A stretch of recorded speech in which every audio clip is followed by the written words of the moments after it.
Merci pour votre invitation, l'occasion donnée par là de réfléchir à l'articulation entre les notions d'orientation et de sensibilité et de justice. C'est plutôt sous cet angle que j'ai abordé la question en évoquant la question de la justice sociale à partir de ce fond de définition conceptuelle. Au-delà d'un sens ou d'une compétence technique, l'orientation constitue la référence à l'aube d'un parcours, à un orient, pourrait-on dire, dans une vie d'être humain, être agissant et pensant. Ainsi, dans Qu'est-ce que s'orienter dans la pensée ? C'est un opuscule qui date de 1786. Emmanuel Kant revient sur ce sens propre de l'action de s'orienter.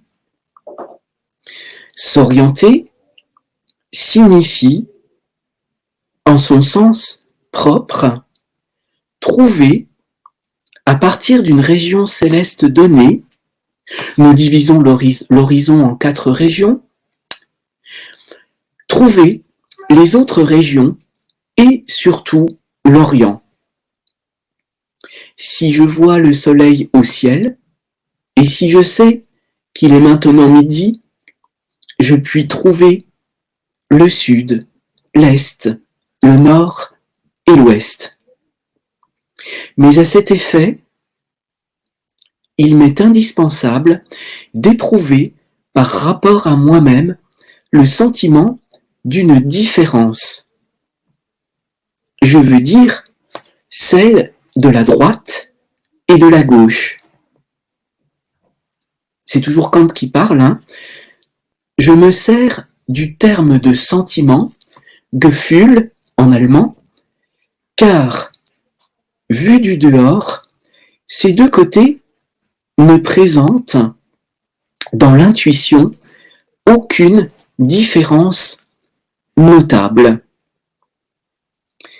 L'orientation, alors ça c'est la conclusion que j'en tire, l'orientation est donc tant affaire de découverte, d'invention pourrait-on aussi dire, de découverte que de sentiment. Découverte de lieux cardinaux dans l'espace. Espace qui peut aussi être celui d'une existence. Sentiment d'une distinction, d'une différence, dit Kant, entre plusieurs directions possibles, susceptibles d'être prises par celle-ci, par cette existence, où s'affirme une liberté, la possibilité de faire des choix. Distinction qui est également critique. Choix, plus ou moins consciemment ou lucidement opéré entre ces mêmes directions en fonction d'expériences ou de conditionnements déterminés. La notion de sentiment, ici employée par Kant, correspond à ce que j'appelle un art de la sensibilité, ou plus exactement du discernement sensible qui précède celui de la raison, laquelle nous rend capables de nous orienter dans la pensée. Ou encore, dans ce que Kant appelle l'espace suprasensible, incommensurable et plein de ténèbres pour nous, qui est aussi celui où se fonde la représentation de tout idéal, dont celui du juste, que Dante, le poète Dante, définissait comme faculté de discerner la lumière au cœur des ténèbres. Vous voyez, on est en plein au cœur de la problématique de l'orientation. Discerner la lumière au cœur des ténèbres. À la manière des étoiles qui, selon le poète, sont, je le cite, les âmes qui ont excellé dans la pratique de la justice. Alors, on pourrait dire, vous voyez, que Dante fait, alors là j'inverse la chronologie, marque un pas de côté par rapport à Kant, pour qui il y a d'une part le ciel étoilé à l'extérieur et la loi morale en nous, dont le sens du juste. Tandis que chez Dante, eh bien, la loi morale, elle est d'abord dans le ciel. Bon, alors c'est simplement une différence, un pas de côté à observer. Et je trouve cette appréhension très poétique, très suggestive sur le plan poétique, au sens de ce qui est à même de mettre en mouvement une existence, le poème. L'association ici opérée par Dante, que cite John Ruskin dans 4 essais sur les premiers principes d'économie politique en 1862. Donc nous passons de la fin du XVIIIe siècle à celle du XIXe siècle.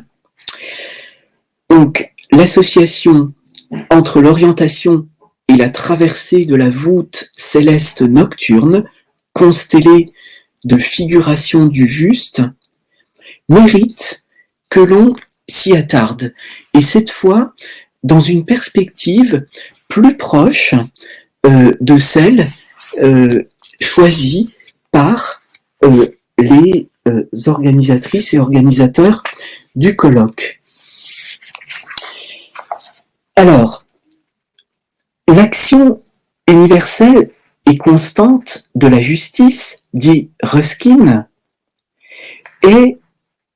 consiste en le fait de diminuer le pouvoir de la richesse, détenue entre les mains d'un individu et exercée sur les masses, et de le distribuer en cascade à toute une succession d'hommes. Le pouvoir réel, exercé par la richesse, est le même dans les deux cas. Mais par l'injustice, il est entièrement placé entre les mains d'une seule personne, qui dirige ainsi en même temps, et avec une force égale de travail, de tout un cercle d'hommes autour d'elle. Par la démarche juste, l'employeur n'est autorisé à affecter son plus proche ouvrier, que son plus proche ouvrier, par l'intermédiaire duquel, avec une influence diminuée, modifiée par de nouvelles consciences, l'énergie de la richesse se transmet à d'autres, et ce, jusqu'à ce qu'elle soit épuisée. Autrement dit, implicitement, l'auteur place le juste, la justice, du côté de la circulation de la richesse et, d'une certaine façon, de la vie. L'injuste du côté de la rétention, de l'absence de circulation, voire de la nécrose. Alors, ce sont des considérations, à mes yeux, de la plus haute importance, et qui renvoient à un autre passage de Ruskin, disant que l'art de devenir riche, au sens ordinaire, n'est pas seulement l'art d'accumuler beaucoup d'argent pour nous-mêmes, mais aussi de se débrouiller pour que nos prochains en aient moins. En termes clairs, c'est l'art d'établir le maximum d'inégalités en notre faveur. Voilà, alors Ruskin, 1862. Alors, je pense en avoir fini. Voilà, alors, non, juste sur Ruskin. Les figurations constellées du juste, orientant le sens de l'action humaine, sont également présentes dans les entrailles du corps humain. Vous voyez, je vous fais passer du ciel étoilé aux entrailles du corps humain. Elles se trouvent intimement liées à l'exercice de la fonction de vigilance, ainsi que le soutient Platon dans le Timée. Le cœur sentinelle, dit Platon, exerce par tout le corps une hégémonie du meilleur, en réagissant aux maux ou désordres perçus comme injustice du point de vue de l'âme, maux ou désordres affectant le corps de l'extérieur ou qui contrarient l'affirmation de ses appétits. Je lis un court extrait du Timée. Quant au cœur, point d'attache des veines et source du sang qui circule impétueusement par tous les membres, ils, les dieux, l'ont installé comme au poste des gardes. De la sorte, lorsqu'il serait bouillant de nobles transports, la raison ayant signalé qu'à l'endroit des membres, un acte d'injustice est accompli de l'extérieur, ou encore de la part des appétits qui sont à l'intérieur, vivement, par les plus étroits vaisseaux, tout ce qui dans le corps est capable de sensation, percevrait avertissement et menace. Il deviendrait docile et obéissant en tout point, permettant aussi au meilleur d'exercer par tout le corps son hégémonie. Ainsi, associé à la fonction de vigilance et de règne du meilleur à travers le corps, l'orientation de l'existence corporelle vers la quête du juste vaut ici comme métaphore d'un idéal de vie de la cité, d'où la possible affirmation d'une dimension intrinsèquement politique de l'orientation, ce que, en particulier, Valérie Cohen-Scally et Evan Loharer ont souligné à maintes reprises lors de leur présentation. Il est en effet difficile de s'orienter dans l'espace de la vie sociale sans la juste appréciation des lois de son fonctionnement, des principes sur lesquels elle repose et des attendus liés à la perspective de son enrichissement et de son équilibre. Rapporté à des problématiques contemporaines, l'affirmation d'une telle dimension politique ne permet-elle pas d'envisager l'orientation comme balise ou phare, empêchant de se laisser injustement emporter par le flot de ce que Eugène Henriquez appelle les imaginaires leurrants, ou l'injonction d'idéaux de vie intensive et performante au mépris de la tranquille jouissance de l'intensité de la vie, ce qui déboussole, désoriente aujourd'hui nombre d'entre nous. C'est en effet, soutient le philosophe Tristan Garcia dans La vie intense, une obsession moderne, une chose très délicate que la force d'une vie. Pour se sentir, il faut se tenir sur les arêtes des idées et des sensations, et parvenir à ne pas céder au vertige de l'affirmation de la vie, ni à tomber dans le gouffre de sa négation. L'affirmer trop fort, la vie, c'est finir par la nier. Mais la nier, ce n'est pas l'affirmer pour autant.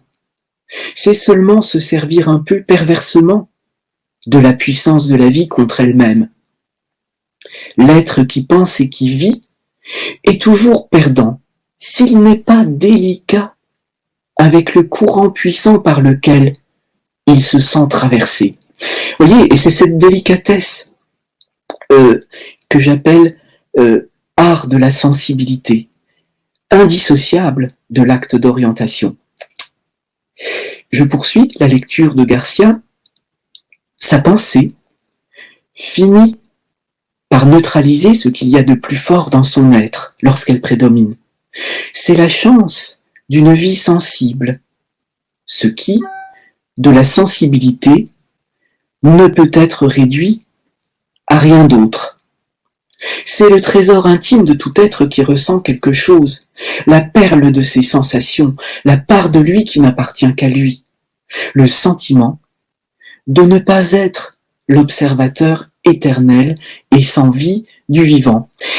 Alors tout ça pour dire que l'orientation, serait le point de vue situé à équidistance entre la vie et la pensée. Bien que, évidemment, la pensée fasse partie de la vie. Mais la pensée qui fait abstraction de la vie, qui s'hypertrophie, eh bien, risque de déboussoler la vie. L'orientation serait donc ce point d'équilibre, à la croisée des chemins de la pensée et de la vie. Que peut de mieux une vie, poursuit Garcia, que de travailler à soutenir en elle le sentiment qui la rend vive. On ne peut le promettre à personne, mais chacun doit pouvoir espérer le maintenir à travers le temps. Rien n'est plus intense pour un être sensible et intelligent que de parvenir à penser, sans l'annuler, la chance d'être vivant. L'orientation, pour moi, il s'agit d'une magnifique définition possible de l'orientation. Parvenir à penser, sans l'annuler, la chance d'être vivant. Et quand on écoute, après avoir entendu les exposés précédents, on voit bien à quel point l'orientation est tissage d'expériences vécues, de déterminismes sociaux et de flux de vie. Dans ce contexte, l'orientation ne peut-elle être définie en tant qu'équilibre, c'est un peu ce que je viens de dire mais que je reprends en d'autres termes, définie en tant qu'équilibre entre vertige de l'affirmation de la vie et l'imitation, au pluriel, apportée par la pensée, au risque d'une neutralisation de la première, de la vie. L'orientation serait ainsi définissable comme art délicat du soutien et du maintien du sentiment qui rend la vie vive et sensible au juste. En quel sens, toutefois, entendre ce dernier terme, le juste? À cette dernière question, nul ne semble aujourd'hui pouvoir répondre, en l'absence de toute prise en compte de la singularité des contextes de vie de nos sociétés, depuis le début de ce que l'historien Eric Hobsbawm appelle le court XXe siècle, 1914-1991, entre la Première Guerre mondiale et la chute de l'Empire soviétique en voie de recomposition actuelle, même si le qualificatif soviétique est dénié.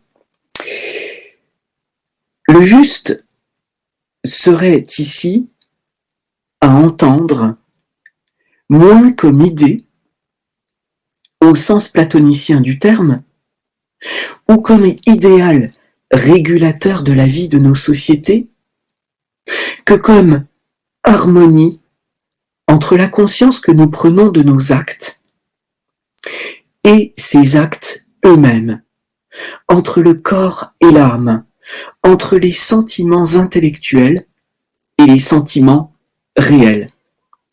Et là, c'est du côté de la littérature que je me tournerai en m'approchant de ma conclusion, à savoir d'un ouvrage de D.H. Lawrence pointant les trous d'insensibilité provoqués par les guerres. Et nous en connaissons actuellement de nombreuses illustrations tragiques. Bien des gens vivent et meurent de nos jours sans avoir éprouvé le moindre sentiment réel, quoiqu'ils aient apparemment mené une riche existence émotive, ayant éprouvé d'intenses sentiments intellectuels. Tout cela, pourtant, n'est que de la contrefaçon.